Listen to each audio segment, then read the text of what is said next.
past few months, we've all experienced a lot of change differently due to the COVID pandemic. So how would you say your company has been impacted?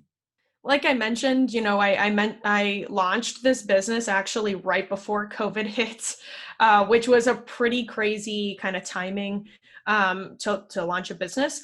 But what it ended up doing was actually providing resources for other businesses that have undergone significant operational changes.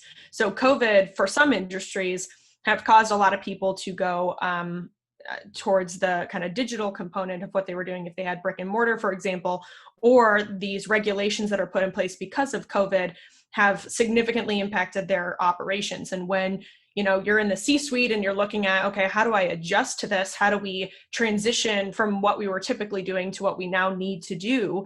You're looking for data and analytics to help guide you. So, was the decision we made a good one? And you have to do that very quickly because COVID was, changing very rapidly, and people had to adjust so fast to that. Things that they would have to do in like a year span, timeline, they were having to do in like a month.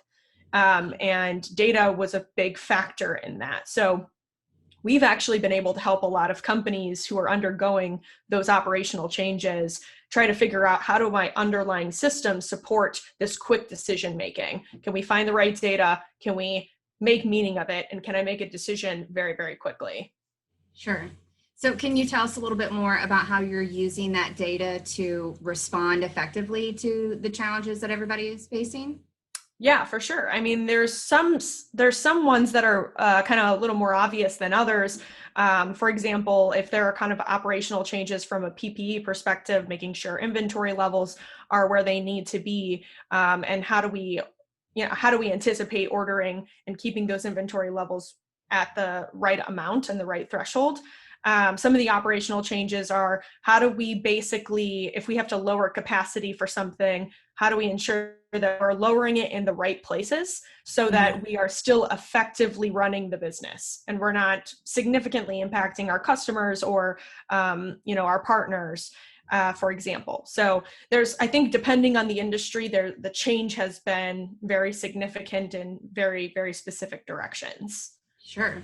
So whenever you imagine a few years from now within an organization, what do you think will be the biggest shift in data management and how we're using that data?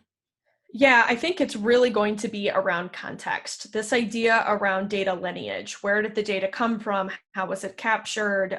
Do we truly understand what it means when we're using it and processing it on a mass level? The other thing is data privacy. I mean, we're going to see a significant amount of regulation continue to be developed and enforced for these companies, and they're going to have to comply. And so as these regulations get stronger, how do we as big organizations keep up with that compliance? You have to put a lot more processes in place. You have to buy a lot more technology. You have to make sure that these processes are automated to an extent. I mean, you look at the financial industry and you look at the insurance industries, and they've already had to undergo a lot of these regulatory compliance like requirements. And I guarantee a lot of other industries are going to start seeing a lot more regulations be put on individuals on data privacy, and then also on the impact that their analytics are having on, more societal factors. Sure. Well, Rehgan, it's been such a pleasure having you, and thank you again for your continued involvement within the tech community.